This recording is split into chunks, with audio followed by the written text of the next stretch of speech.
Me levanto a las 4 de la mañana, trabajo en 2 empleos, vuelvo a las 10 de la noche y ella junta aproximadamente por año en los Estados Unidos $70,000. Inclusive para ese país es un buen sueldo. Pero ella dice, pastor, parece que yo cargo una maldición en mi vida, porque el dinero se va de mis manos como la arena, como el agua. No me alcanza para nada, vivo endeudada. Bueno, el problema de esa mujer era financiero. Pero yo creo que esta noche aquí, si tú me estás mirando por la televisión, entre las miles de personas, hay personas que están pasando por el valle del dolor, de la muerte, del sufrimiento, de la aflicción, problemas en el matrimonio, problemas con los hijos, problemas en el empleo, problemas existenciales que son los peores porque no puedes identificar. Cuando tienes un problema financiero, por lo menos sabes el origen, sabes la raíz. Cuando tienes un problema familiar, puedes identificar a la persona con la cual tienes ese problema familiar. Pero los problemas existenciales son los problemas del alma. Tú sabes, tú sientes, tú tienes ganas de llorar, pero no puedes identificar por qué. Hay gente que dice, pastor, yo me acuesto en la noche en la cama, me revuelco en la cama, de un lado para otro, quiero dormir, no puedo, siento que me falta algo, que le debo a algo, que le hice mal a alguien, y yo soy consciente de que no le hice mal a nadie. Entonces, ¿por qué me siento así? Pues, esos son los problemas existenciales, problemas del alma. La culpa existencial, culpa de haber nacido. ¿Pero por qué si no le hice mal a nadie? Pero es que la culpa existencial no tiene origen. Hay gente que en este mundo se pregunta, ¿dónde está Dios? ¿Dónde está Dios? En medio de las dificultades, en medio de los problemas, la gran pregunta es, ¿dónde está Dios? Y yo siempre digo, querido, cuando el dolor toca la puerta de tu corazón, jamás te preguntes, ¿dónde está Dios? Pregúntate, ¿dónde estás tú? Porque Dios está en el mismo lugar. No es Dios que deja al hombre, es el ser humano que deja a Dios. Si en este momento estás con la vida destruida, estás sufriendo, no sabes qué hacer, no creas que Dios te abandonó. Y esta semana, justamente esta semana, voy a tratar temas del santuario. Hay mucha gente que no entiende lo que es el santuario, y cuando yo menciono ya la palabra santuario, muchos pueden estar ya prevenidos, ese asunto debe ser difícil de entender. No, el tema del santuario es uno de los más bellos temas. Yo diría, el tema del santuario es una declaración de amor de Dios a la humanidad. Y voy a leer el primer texto, solo para que tengas una idea de lo que estoy diciendo. Éxodo capítulo 25, versículo 8, dice así: y me harán un santuario y yo habitaré en medio de ellos. Me harán un santuario y yo habitaré en medio de ellos. ¿Cuándo dijo Dios esto? Sabes, para que la Biblia tenga sentido, hay que preguntarse, ¿cuándo dijo Dios? ¿A quién dijo Dios? ¿Y por qué dijo Dios? Siempre que leas un versículo de la Biblia, esas son preguntas claves para que entiendas el mensaje para ti. ¿Cuándo lo dijo? ¿A quién lo dijo? ¿Por qué lo dijo? Bueno, ¿qué dice Dios aquí? Me harán un santuario y yo habitaré en medio de ellos. ¿Cuándo lo dijo? Cuando Israel estaba en el desierto. No había agua, no había comida, el enemigo estaba allá atrás. Un futuro incierto, aunque existía la promesa de que estaban caminando hacia la tierra de la libertad, pues el desierto es tierra de escorpiones, el desierto es tierra de alimañas, de lobos, de chacales, calor de día, frío de noche, soledad, oscuridad. Y el pueblo de Dios muchas veces se preguntaba, ¿pero qué hacemos aquí? ¿Para dónde estamos yendo? Y ustedes saben que muchas veces los israelitas se quejaron con Moisés y le dijeron, mejor no nos hubiera sacado, mejor nos hubieras dejado morir allá. Porque allá, aunque éramos esclavos, por lo menos teníamos que comer a la hora exacta. Aunque nos maltrataban, por lo menos sabíamos dónde íbamos a dormir. Pero aquí en el desierto caminamos y nunca llegamos. Y en esas circunstancias es que Dios se presenta a Moisés y le dice: dile al pueblo que me edifiquen un santuario y yo prometo que voy a habitar en ellos, en medio de ellos. Aquí está el primer pensamiento del santuario. Dios no se aleja del ser humano. El ser humano se aleja de Dios. Dios no abandona al hombre o a la mujer. Somos los hombres y las mujeres que nos alejamos de Dios y abandonamos a Dios. ¿Qué es pecado?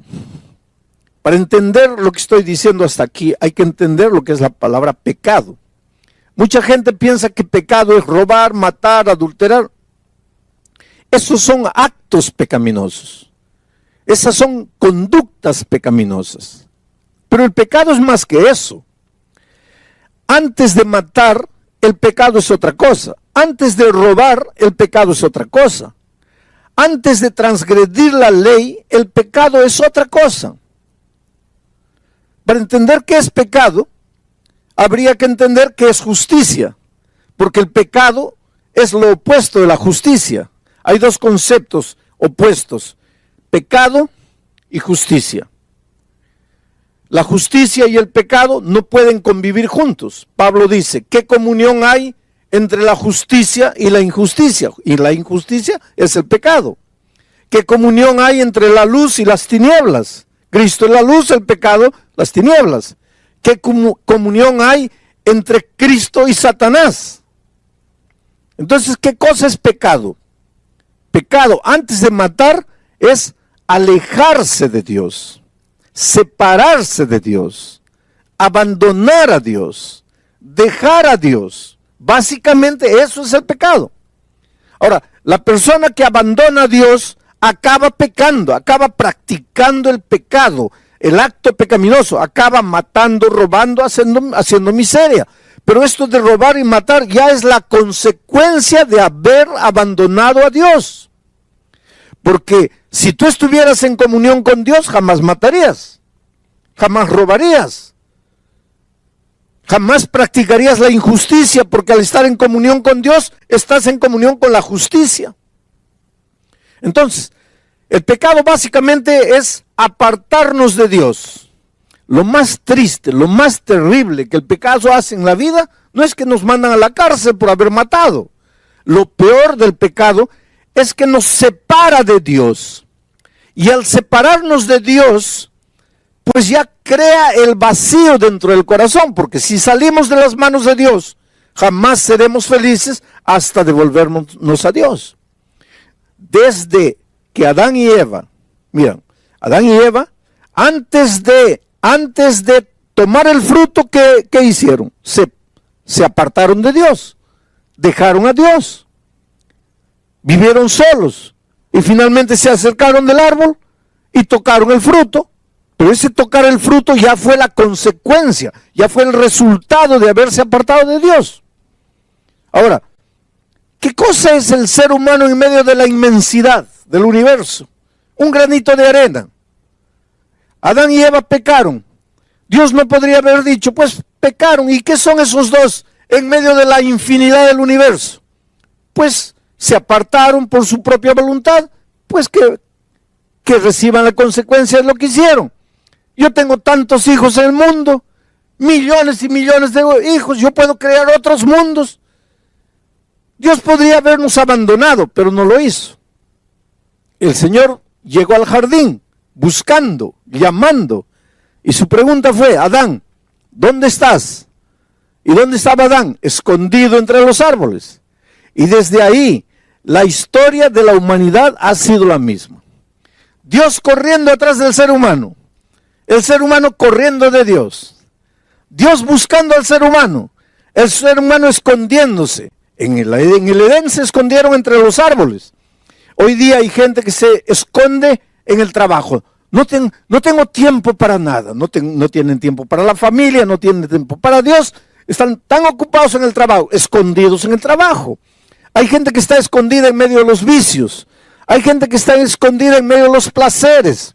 El ser humano inventa árboles hoy para esconderse, y la historia es la misma. Dios buscando, el hombre corriendo. Dios buscando, el hombre escondiéndose. Por eso es una incoherencia cuando después de apartarnos de Dios nos metemos en problemas, sufrimos, nos hacemos sangrar y ahí preguntamos, ¿dónde está Dios? ¿Cómo que dónde está Dios? Dios está donde siempre estuvo. Él nunca nos dejó. Nosotros es que nos fuimos. Y cuando el pueblo de Israel estaba en el desierto, pues Dios llega y dice así, háganme un santuario, constrúyame un templo y yo voy a habitar en medio de ellos. El santuario expresa el deseo que Dios tiene de vivir al lado de sus hijos, de vivir en medio de sus hijos, de estar presente en medio de sus hijos.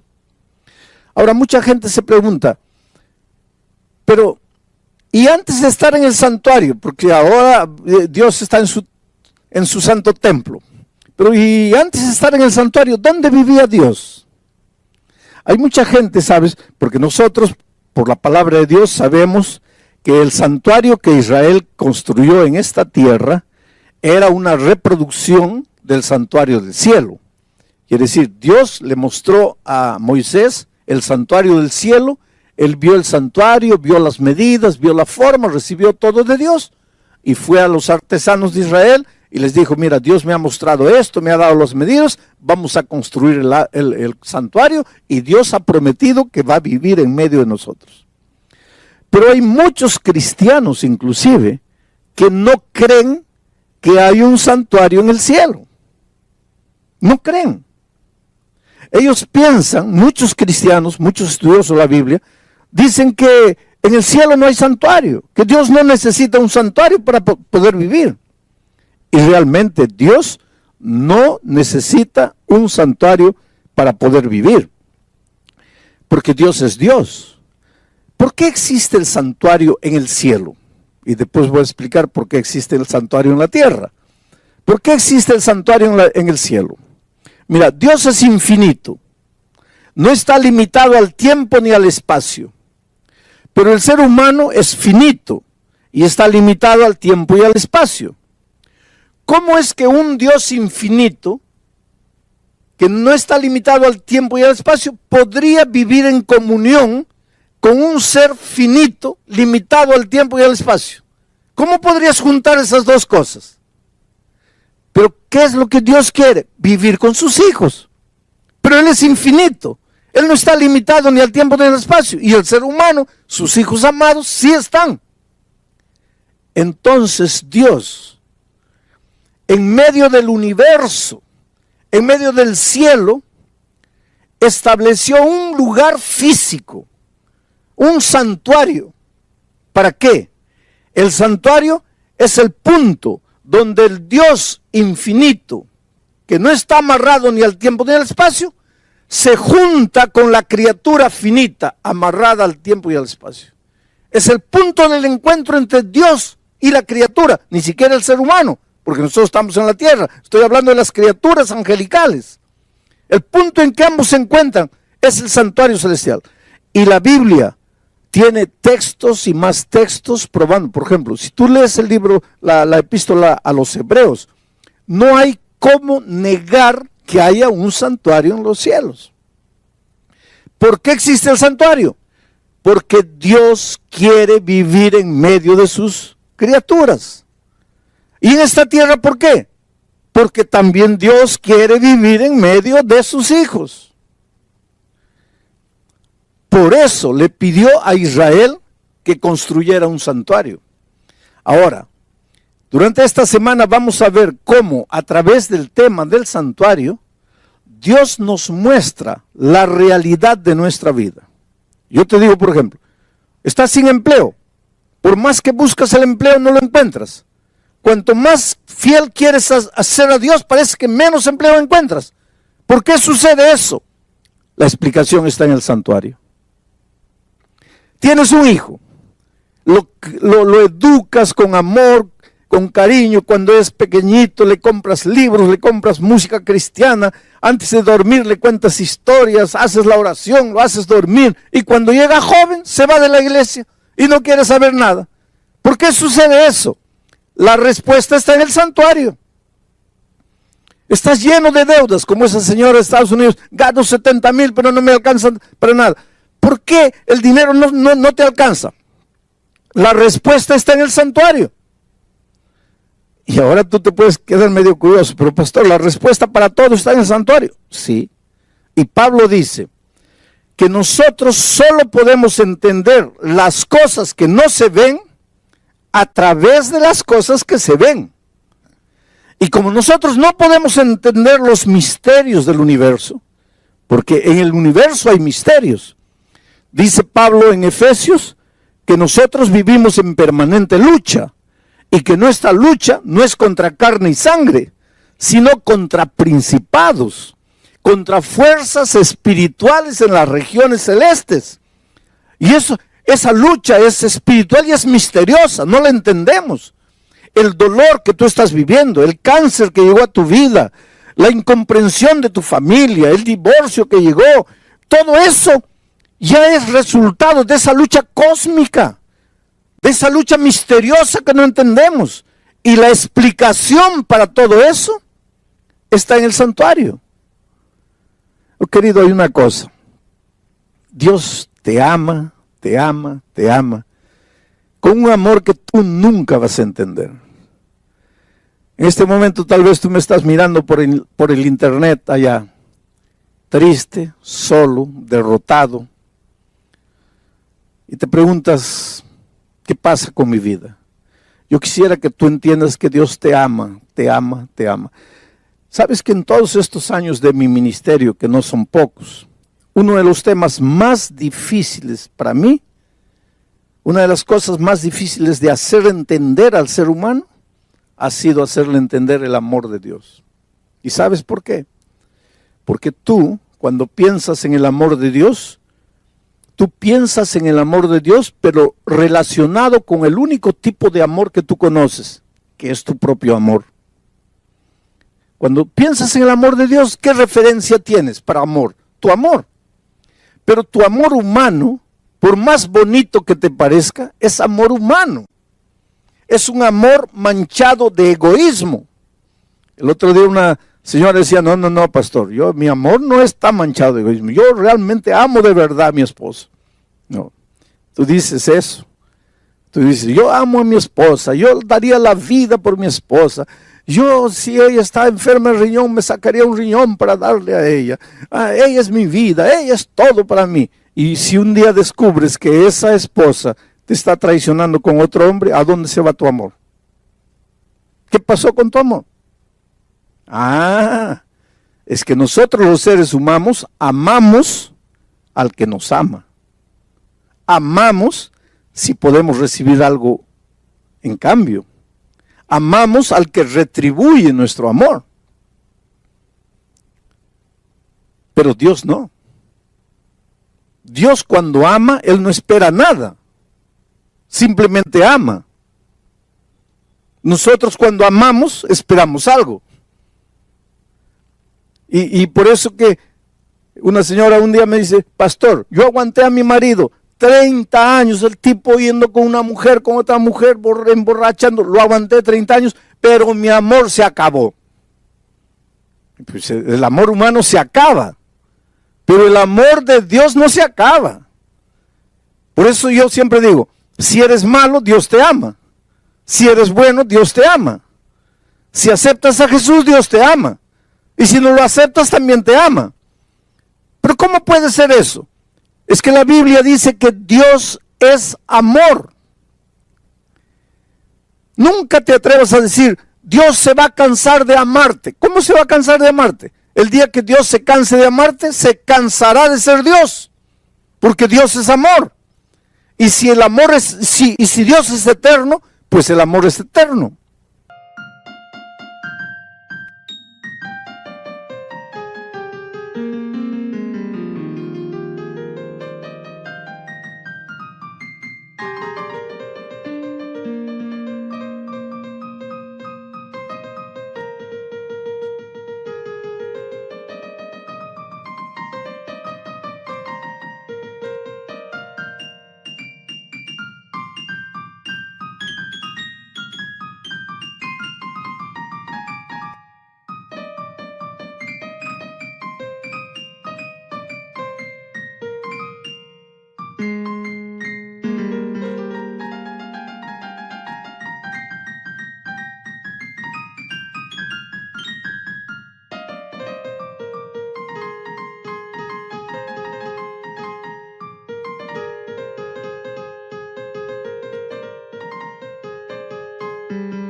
Y entonces tú puedes pensar así, entonces ya estoy tranquilo porque Dios me va a salvar. No vamos a confundir las cosas. Que Dios te ame es una cosa, que te vas a salvar es otra cosa. El amor de Dios no te va a servir de nada si tú no lo aceptas. La salvación es aceptar. Y hay mucha gente que le gusta, que Dios me ama, qué bonito, pastor, usted predica lindo porque me hace sentir amado por Dios. Pero ¿de qué te sirve eso?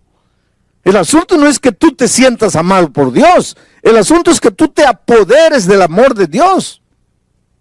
Ahora, estás debiendo $10,000 y no tienes cómo pagar, y yo agarro la chequera y te firmo un cheque de $10,000. ¿Tu problema está resuelto o no? ¿Está resuelto o no? No, porque para que tu problema esté resuelto, primero, tienes que recibir el cheque. Segundo, tienes que ir al banco. Tercero, tienes que recoger el dinero. Cuarto, tienes que pagar tu deuda. Entonces, no es porque yo te muestro el cheque que tú ya estás con tu problema resuelto. Entonces, el amor de Cristo es igualito. Dios te ama, claro que te ama. El amor de Dios nunca se va a acabar, nunca se va a acabar. Pero ¿de qué te sirve el amor de Dios si no te apoderas? Por eso que tienes que abrir el corazón a Dios. Y el tema del santuario es la más bella expresión del amor de Dios. A lo largo de esta semana vamos a ver cómo en cada corderito que moría estaba escrito el amor de Dios. En cada utensilio del santuario estaba escrito el amor de Dios. En la ceremonia de expiación estaba escrito el amor de Dios. En el día de la expiación y el juicio que Israel sufría estaba escrito el amor de Dios. A veces te preguntas, ¿cuándo va a terminar el pecado? ¿Cuándo Cristo va a volver? Ya estoy cansado de vivir en este mundo. Ya quiero que Jesús venga. Y todo eso está descrito en el tema del santuario. No me voy a detener tanto en la teología del tema del santuario, pero voy a traer las ideas principales para aplicarlas a tu vida, para que tú entiendas cómo Dios te ama. Querido, en este momento, yo quiero contarte una historia. Yo siempre termino mis mensajes contando una historia por un simple motivo. Todo lo que te hablé está documentado en la palabra de Dios. Pero a veces hay personas que piensan, ¿pero será que eso funciona? Entonces yo cuento historias para que las personas vean que funciona. La palabra de Dios dice que funciona. Ahora, cuando tú ves una historia, escuchas una historia, ves que funciona. Y si funcionó en la vida de Pedro, puede funcionar en tu vida también.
Pero para eso tienes que apoderarte del amor de Dios. A lo largo de mi vida he encontrado personas con la vida destruida, acabada.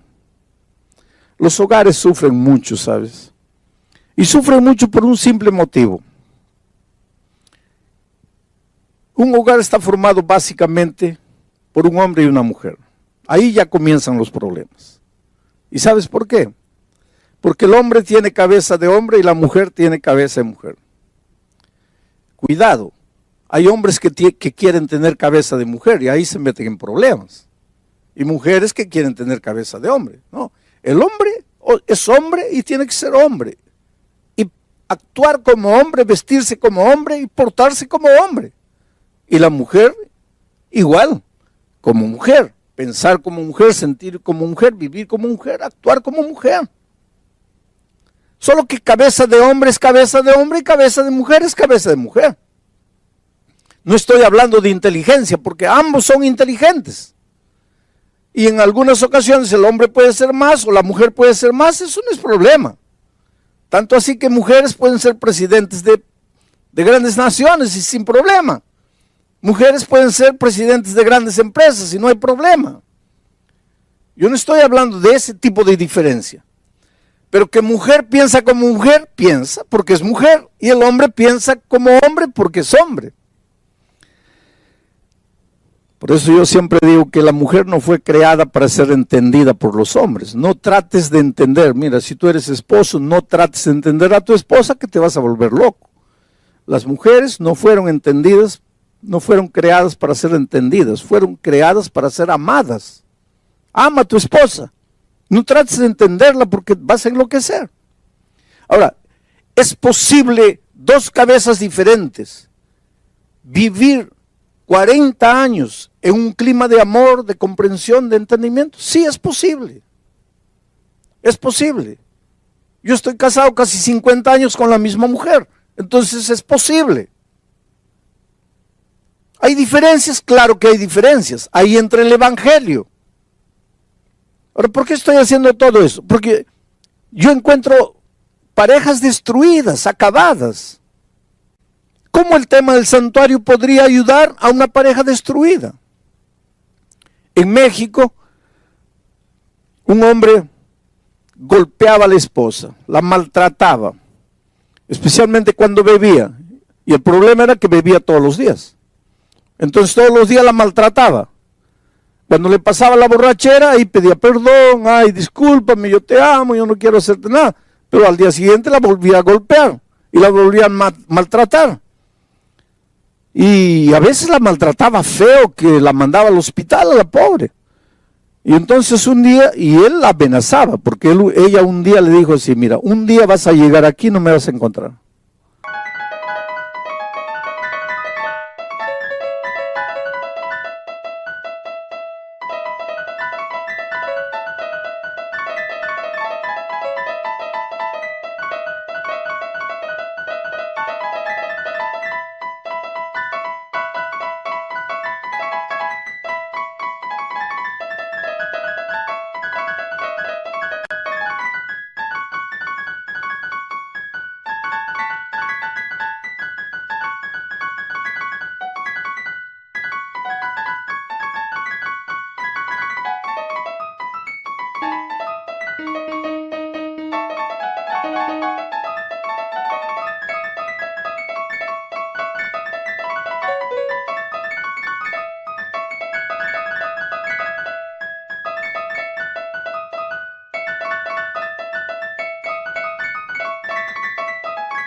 Y él le dijo, mira, si un día llego aquí y no te encuentro, yo te persigo.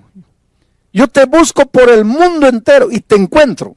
Pero si te encuentro es solo para matarte. Entonces ni te atrevas a salir de aquí.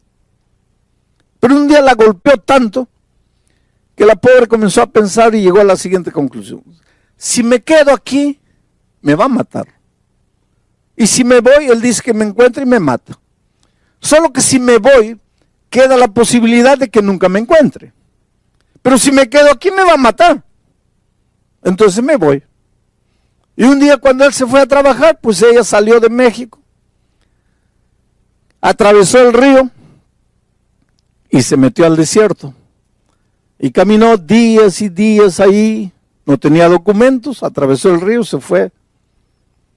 Solo tenía la dirección de unos primos que vivían en Los Ángeles. Cuando llegó ya estaba en Estados Unidos, llegó a un puesto telefónico, agarró el teléfono, llamó a los primos.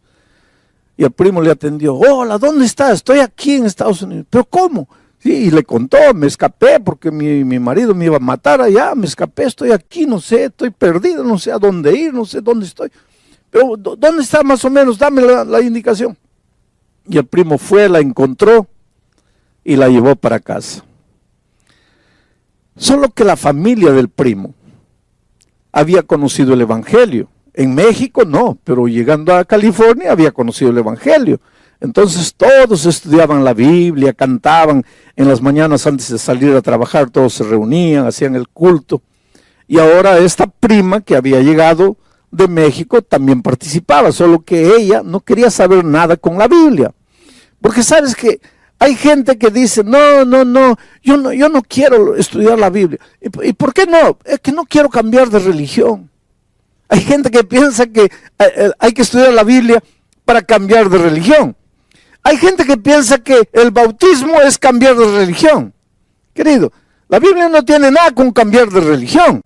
La Biblia tiene que ver con cambiar de vida, no con cambiar de religión. Y esta señora pues no quería saber nada de la Biblia. Y la familia le decía, pero ven, participa con nosotros del culto. No, por favor, yo sé que estoy aquí hospedada en la casa de ustedes, yo sé que por cortesía debería estar, pero no me gustan esas cosas de religión, yo no quiero. Estaba llegando una campaña de evangelismo, yo iba a predicar desde Nueva York vía satélite para todos los Estados Unidos. Y ya estaban anunciando en todas las iglesias, en Los Ángeles iban a recibir la señal de Nueva York. Y entonces el primo le dice, mira prima, ya está bien, vamos a respetar, tú no quieres estudiar la Biblia, no quieres cantar, hacer el culto con nosotros, vamos a respetar. Pero con una condición. Hay un pastor que va a predicar por televisión desde Nueva York. Tú vas solo una noche, nada más. Y ya no vas más, y ya.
Nosotros no te vamos a molestar con esto de la Biblia. Y ella, para sacarse de encima el compromiso, dijo, está bien, solo una noche. Y fue la primera noche. Y yo comencé a predicar en Nueva York y allá en California, ella escuchó la palabra de Dios.